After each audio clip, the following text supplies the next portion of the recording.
My name is Jeff Jackson. On July 14th, 2024, I was 46 years old, and I was dying in a place that didn't care if I lived or died. We were in a remote village outside of Port-au-Prince, Haiti.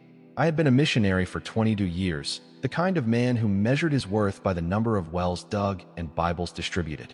The heat that afternoon wasn't just a temperature, it was a physical weight, thick with the smell of charcoal smoke and drying mud. I remember standing near a half-finished irrigation trench, my shirt plastered to my back, when the world began to tilt. It started as a dull throb behind my left eye, something I dismissed as simple dehydration. I reached for my canteen, but my fingers felt like lead weights. I couldn't grip the plastic. I watched, almost with a sense of clinical curiosity, as the bottle slipped from my hand and thudded into the dust. Then came the nausea. A violent, surging wave that turned the vibrant green of the tropical foliage into a smeared, sickly gray. I tried to call out to my local partner, Jean, but my tongue was a thick, useless piece of meat in my mouth. The medical term, I would later learn, was a massive hypertensive crisis leading to a hemorrhagic stroke. My blood pressure had spiked to a level my arteries could no longer contain. In that moment, I just felt a sudden, sharp pop inside my skull, followed by a sensation of warm fluid spreading behind my ears. I didn't fall. I folded. My knees hit the jagged rocks of the trench first, then my chest. I remember the taste of iron, blood filling my mouth, and the panicked shouting of voices that sounded like they were underwater. I wasn't afraid yet. I was just profoundly exhausted. I closed my eyes, thinking I'd just take a short nap in the dirt, unaware that my heart was stuttering into a final, chaotic rhythm before going completely silent. The last thing I felt was the grit of the Haitian soil against my cheek, and then, the silence wasn't just in the village, it was inside me. The transition wasn't a tunnel or a flash of light. It was a sudden, jarring shift in perspective. 1 second I was tasting dirt, and the next, I was looking down at the top of Jean's head. I was hovering about 10 feet in the air, right above the irrigation trench. Below me, there was a frantic, ugly scene. I saw my own body, a pale, middle-aged man in a sweat-stained cargo shirt, lying twisted in the mud. Jean was screaming for help, his hands trembling as he tried to find a pulse in my neck. It was a strange, detached sensation. I knew that man on the ground was David Miller, but I felt no attachment to him. I felt light. The crushing humidity of the afternoon was gone, replaced by a temperature that didn't exist on Earth, neither hot nor cold, just perfectly neutral. I watched as 2 other villagers ran over. They flipped my body onto its back, and I saw my own face. My eyes were rolled back, and a thin stream of dark blood was leaking from my nose. My skin was already turning a waxy, translucent blue-gray. I looked dead. I was dead. I noticed small details I shouldn't have been able to see. I saw a rusted soda can tab half buried in the dirt 3 feet from my head. I saw a small green lizard frozen on a rock, watching the chaos. I felt a sense of profound clarity. All the worries I'd carried into that day, the budget for the school, the broken alternator on the mission truck, the tension with my wife, Sarah, over our bank account, they were gone. They weren't just resolved, they were irrelevant.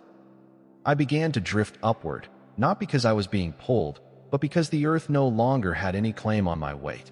The village began to shrink. The sounds of the screaming and the frantic chest compressions Jean was now attempting started to fade into a low hum, like a distant radio station losing its signal. I wasn't heading toward a destination yet. I was simply leaving a place where I no longer belonged. The sky didn't turn blue. It turned into a deep, vibrating indigo that felt more solid than the ground I had just left. The indigo sky didn't lead to space. It led to a structure. I found myself standing, though I didn't have feet in the way I understood them, in what looked like a corridor made of compressed light. It wasn't heavenly in the way a Sunday school painting depicts it. It felt industrial, functional, and terrifyingly vast. The walls looked like frosted glass, but when I touched them, they felt like cool silk. There was no sun, yet everything was illuminated from within. I wasn't alone. I could feel the presence of others, like the hum of a high-voltage wire, but I couldn't see them. I started walking or moving forward because there was a specific pressure pulling at my chest. It felt like a magnetic north. As I moved, the glass walls began to show images. They weren't memories, they were data points. I saw my life, but not the highlights. I didn't see my wedding day or the birth of my kids. I saw the moments I thought were hidden. I saw myself 3 weeks prior, sitting in my office in Port-au-Prince, padding an expense report so I could buy a more comfortable desk chair. I saw the way I had looked at a younger volunteer, not with a physical act, but with a lingering, selfish hunger for a life I didn't have. I saw the missionary voice I put on when donors visited. The practiced tilt of my head, the way I used the word blessed as a shield to hide my growing resentment toward the people I was supposed to be serving. The shame was instantaneous and heavy. It felt like physical radiation. I realized that in this place, there was no such thing as a private thought. My entire identity as a godly man was peeling off like cheap wallpaper. I reached a door, a simple, rectangular opening that pulsated with a soft, rhythmic amber glow. I didn't want to go through it. I felt too dirty, too exposed. But the pressure in my chest intensified, a literal tugging on my soul that gave me no choice. I stepped through the amber light, expecting a throne or a choir. Instead, I found myself in a small, quiet room that looked exactly like the interior of the very first church I had ever served in. A tiny, wood-paneled vestry in rural Ohio. And sitting in a folding metal chair, waiting for me, was a man. The man in the chair didn't look like the icons I'd spent 20 years hanging on mission clinic walls. He didn't have a glow or a robe. He was wearing a faded denim work shirt, the sleeves rolled up to his elbows, and his hands were calloused, the kind of hands that knew the bite of a saw and the grit of a shovel. He looked like someone I could have passed on a dusty road in Jeremy without a second glance. But when he looked up, the air in the room didn't just vibrate. It felt like a gained mass. His eyes weren't just brown or blue.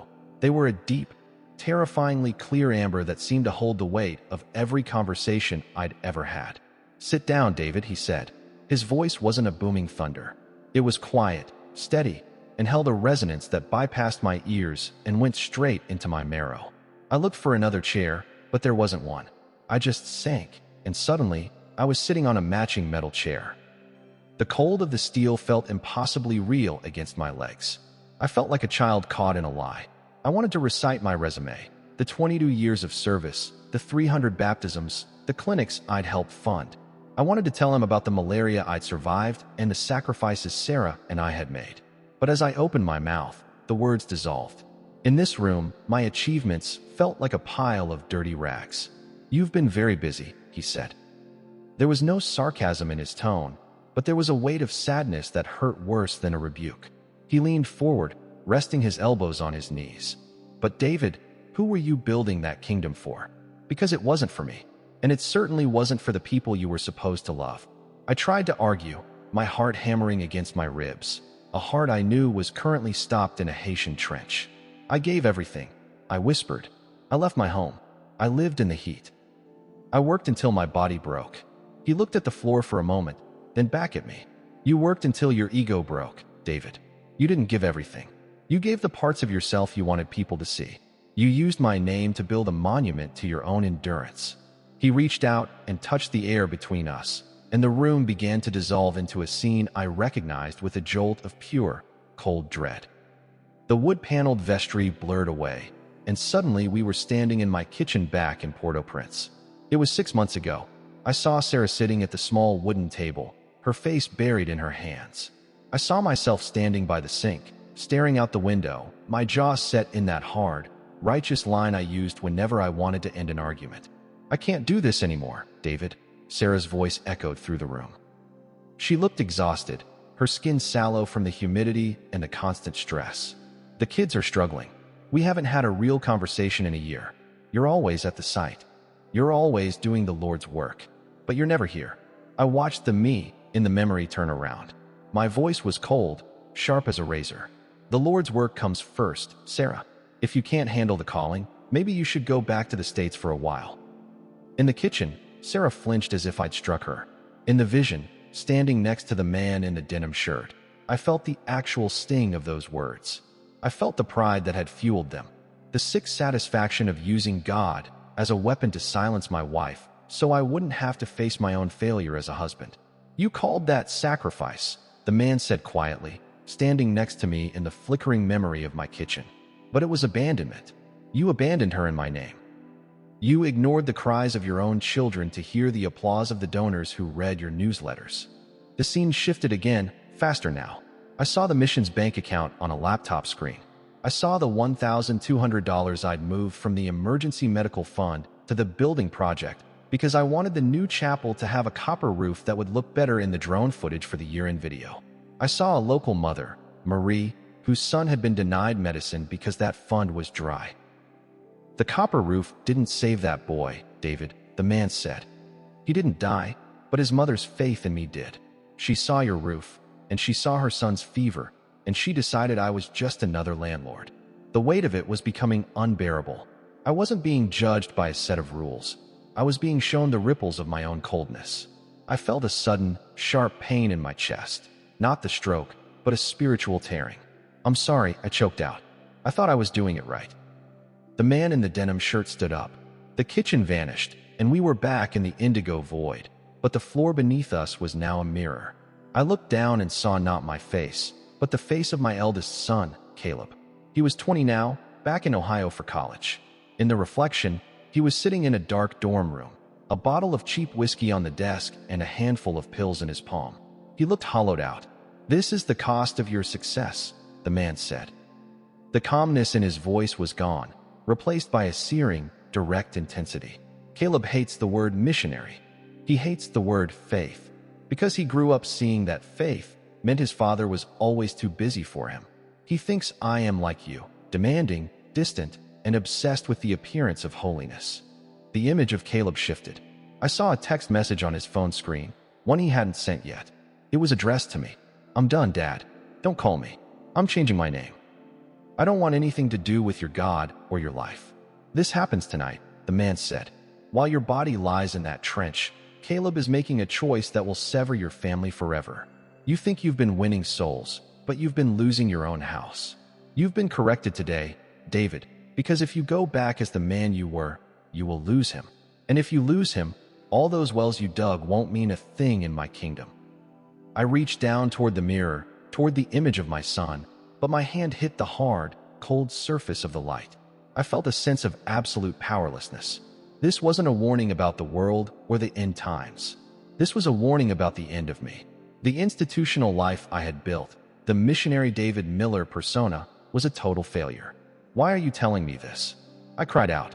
"If I'm dead, what does it matter?" The man stepped closer. He didn't touch me, but I felt a heat radiating from him that made the air shimmer. "You aren't dead yet, because I have a use for a broken man. But the David Miller who left for Haiti this morning cannot exist anymore. He has to stay here.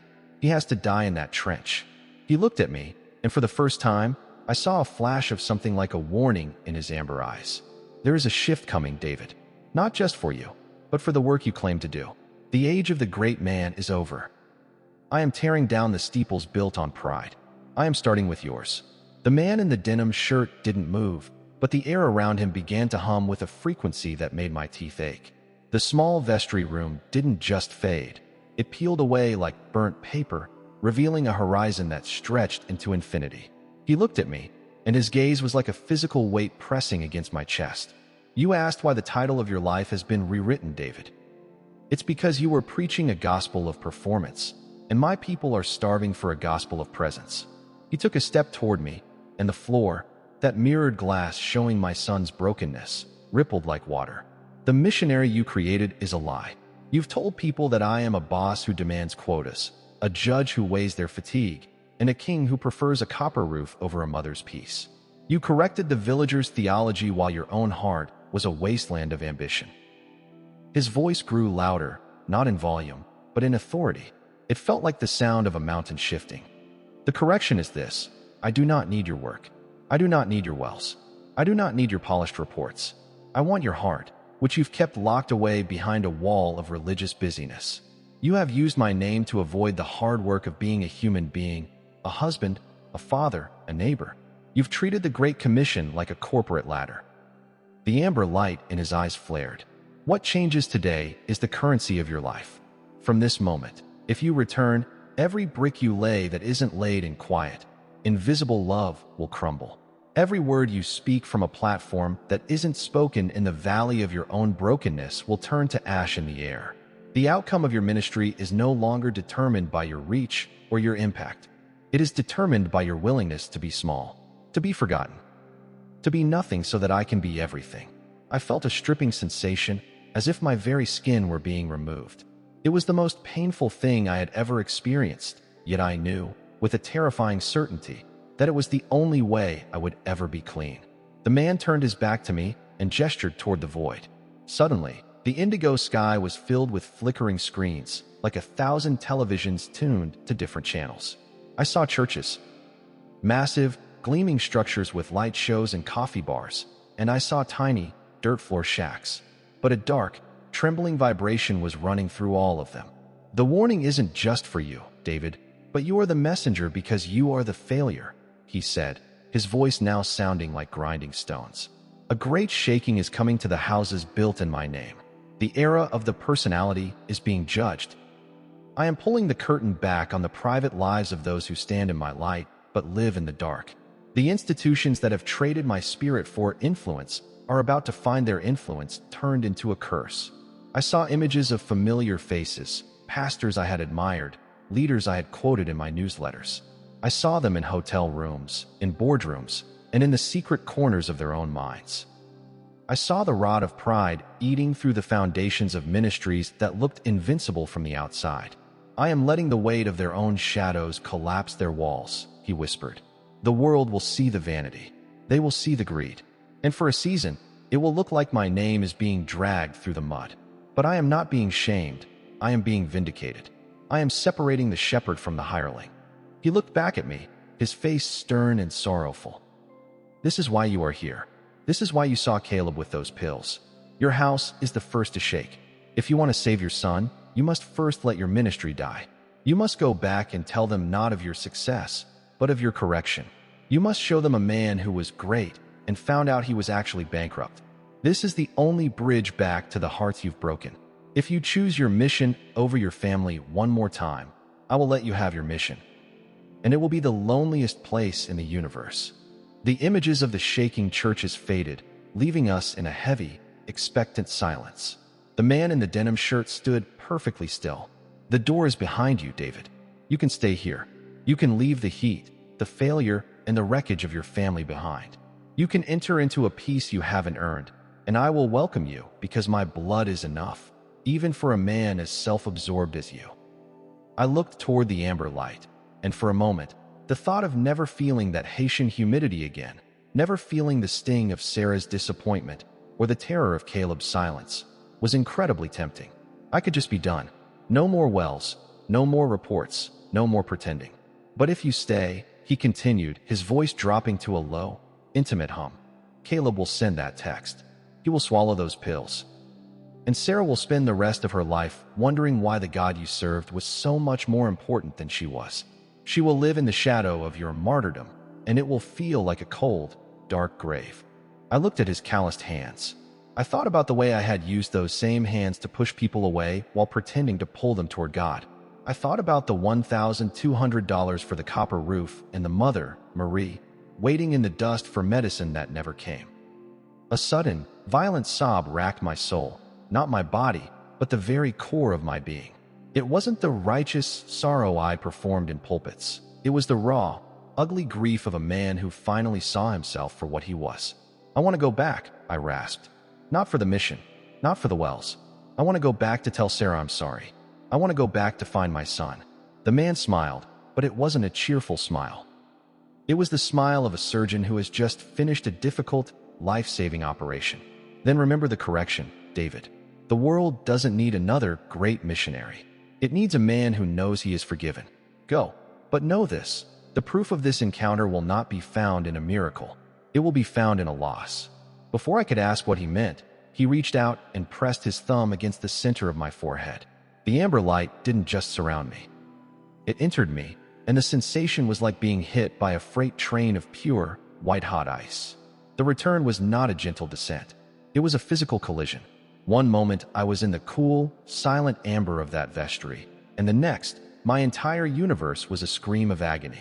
My lungs felt like they were filled with broken glass, and the heat out of the Haitian sun slammed into my skin like a furnace door swinging open. I heard a sound, a wet, guttural rattle, and realized it was coming from my own throat. "He's breathing.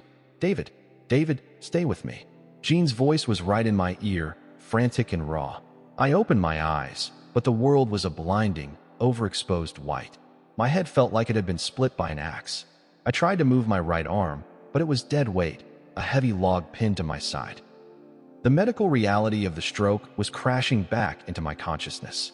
I wasn't floating anymore. I was trapped in a broken machine. I felt the grit of the dirt in my mouth, the same iron taste of blood, and for a second, I felt a surge of pure, animal terror. The peace of the amber room was gone, replaced by the terrifyingly loud reality of a village clinic. They were lifting me now. I felt the jolt of a stretcher, actually just a piece of plywood, hitting my spine. Every movement was a fresh wave of nausea. As they carried me toward the mission truck, I looked up at the sky. It wasn't indigo. It was that flat, merciless Caribbean blue. I tried to speak, to tell Jean I had seen him, but all that came out was a slurred, unintelligible moan. My brain knew the words, but the wires had been cut. I looked at the half-finished irrigation trench as we passed it, and I didn't see a monument to my ministry. I saw a grave I had almost dug for myself. I remembered the man's hands, the calloused, working hands, and I realized with a sickening thud of my heart that the correction wasn't over. It was just beginning. For days later, I was in a sterile, white-walled hospital room in Miami. The mission's emergency insurance had medevaced me out. I was stabilized, but the right side of my face drooped, and my speech was a slow, labored crawl. Sarah was there, sitting in a vinyl chair by the window.